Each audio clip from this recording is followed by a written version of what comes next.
నేను ఎవరో మీకు తెలుసా? తెలిసిన వాళ్ళు చెప్పండి. నేను ఒక ఇజ్రాని, కానీ మీరు పూర్తి పురుషులు, పూర్తి స్త్రీలు. మరి నేను అటు ఇటు కానీ ఒక ఇజ్రా అనే ధర్మం కోసం పనిచేస్తుంటే కనీసం మీరు పూర్తి పురుషులయ్యుండి, స్త్రీలయ్యుండి ధర్మం కోసం నిలబడి ధర్మాన్ని కాపాడక్కర్లేదు, ధర్మాన్ని ఆచరించండి. ఎవరు వచ్చినా సరే మతం మారమంటే నేను హిందువుని, ఇది హిందూ దేశం, నువ్వెవడో నన్ను మతం మారడానికి అని చెప్పి అడగండి గట్టిగాని. మీరు పోరాటం చేయక్కర్లేదు. జై శ్రీరామ్. మీరు పోరాటం చేయక్కర్లేదు, కనీసం ధర్మాన్ని ఆచరించండి, పాటించండి. పరాయి మతాన్ని గౌరవించమంటే పరాయి మతంలోకి వెళ్ళిపోయి ప్రార్థన చేసుకోవడం కాదు.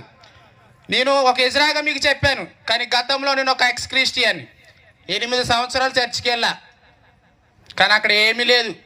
నా ముక్కు పుడక, నా పట్టీలు కూడా అమ్మేసి కానుకలు ఇవ్వడం కూడా జరిగింది. మా అక్క పూజలు చేస్తుంటే సైతాన్ సైతాన్ అని చెప్పేసి పూజలు చేయనిచ్చేదాన్ని కాదు.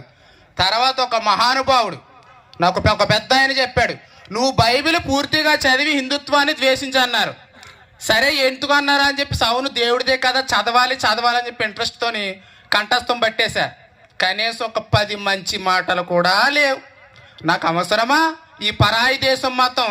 నా దేశాన్ని, నా ధర్మాన్ని దూషిస్తున్నానా బాబోయ్, నా అమ్మ నాన్నలు ఇచ్చిన సనాతన ధర్మాన్ని వదిలేస్తున్నానా అని భయం వేసి పక్కన పెట్టి నా ధర్మంలోకి స్వధర్మంలోకి వచ్చి హిందూ ధర్మం కోసం ఫైట్ చేస్తున్నా.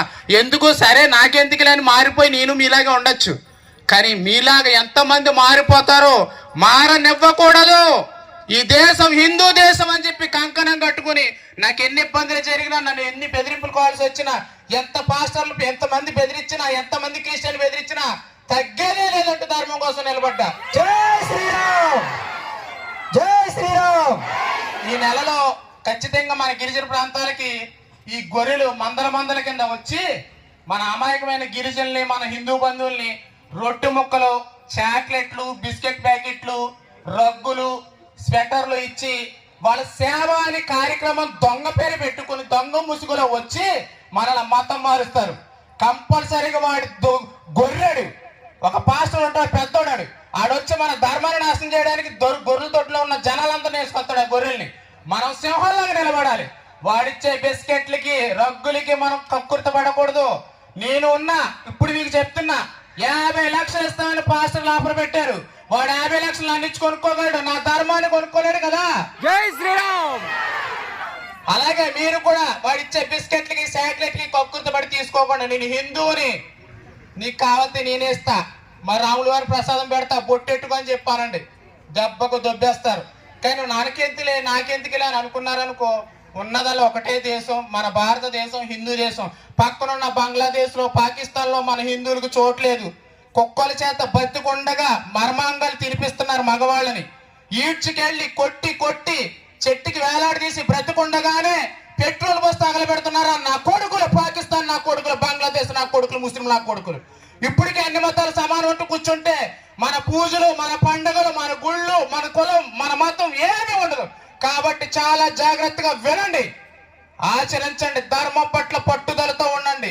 మనకు ఆరోగ్యం బాగోకపోయినా, ఇంట్లో సమస్యలు వచ్చినా వాళ్ళు వస్తారు, అదే చనువుకు తీసుకుంటారు వాళ్ళు. నన్ను కూడా అలాగే మతం మార్చారు కాబట్టి చెప్తున్నా, అనుభవంతో చెప్తున్నా.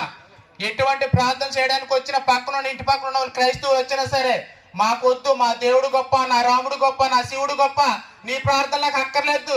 నీ ప్రార్థనలో మీ యేసు పుట్టిన ఇజ్రాయెల్ దేశంలోని యేసు దేవుడు అంటే 2 సంవత్సరాలు జైలు శిక్ష, అక్కడే యూదులు ఒప్పుకోలేదు, నేనెందుకు ఒప్పుకుంటాను, నేను హిందువులని చెప్పండి.